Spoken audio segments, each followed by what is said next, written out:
Hi everyone, welcome back to subscriptions and to the September case. How is it September already, eh? We've got a fantastic selection for you this month, so without further ado, let's get to the wines.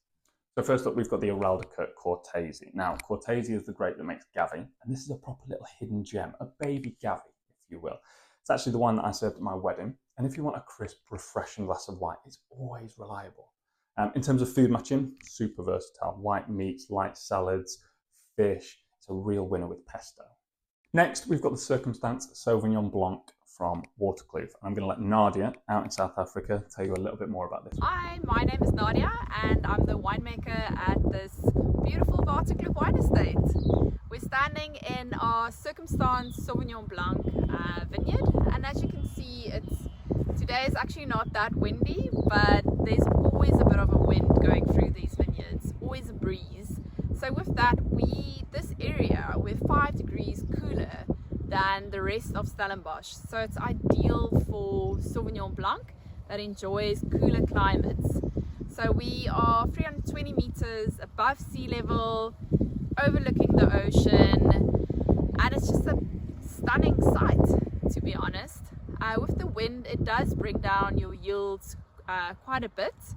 And also with the way that we're farming organically and biodynamically or not. And in this Skarpenberg region, you often get beautiful lime notes on Sauvignon Blanc.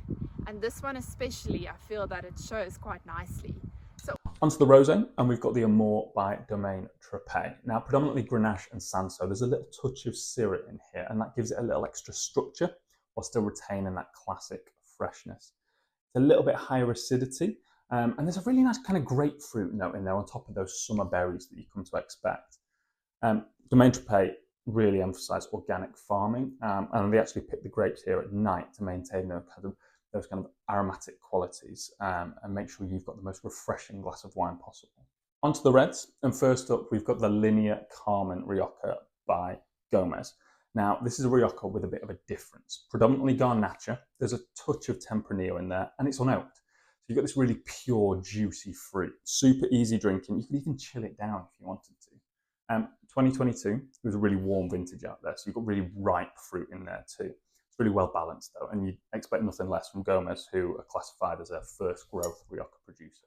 Next up, we've got the Conviviale Primitivo. Now, this is a rich, characterful southern Italian red from the Salento region of Puglia. And that's very much the heartland of Primitivo, famed for kind of making these rich, generous, concentrated wines. There's plenty of black cherry here, some bramble fruit, sweet spice, even like these kind of like dried fig notes.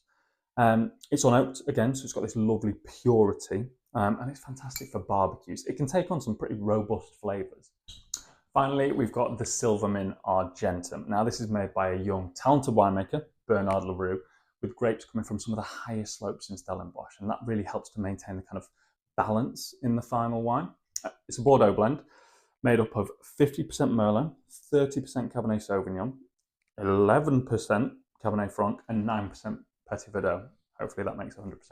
And you've got a lovely kind of black fruit in there, a little bit of plum as well. It's a proper hidden gem of a wine, and it punches up with some pretty high-level Bordeaux. So there you have it, your September subscription case. I hope you enjoy the wines. As always, if there's any wines that you particularly enjoy, you can buy single bottles at the bottom of the page.